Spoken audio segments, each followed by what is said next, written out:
Қайырлы күн оқырмандар, ана тіл сабағы 81-ші сабақ.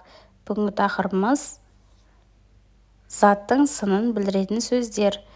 Бірінші жаттығуға назар аударайық. Тақырыбы бойынша өлеңнің мазмұнын болжа және өлеңді тыңда дейді. Мұғалім, мейірмен бізге қараған бір ағай келді қаладан. Сыйлайды оны бар бала, сыйлайды оны әр адам. Әр сөзі қандай жылы еді, шуақты ыстық жүрегі.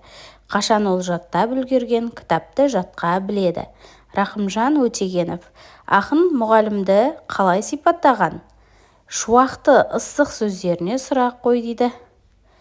Шуақты ыстық қандай? Шуақты ыстық. Балалар, жалпы заттың сынын білдіретін сөздер дегеніміз заттың сынын білдіретін сөздерге қандай, қай деген сұрақтар қойылады. Мысалы, үлкен, таза, биік, қандай? Биік. Келесі екінші жаттығу сөйлемдерді көшіріп жаз. Мұғалім мейірімді адам. Ол барлық баланы жақсы көреді. Бізге сапалы білім береді. Мұғалімді сыйлаймыз. Қандай сұрағына жауап беретін сөздердің астын сіздейді.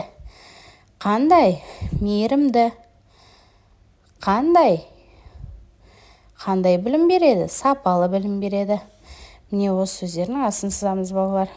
Үшінші жаттығу. Жаңылтпашты тыңдап жатқа жаз.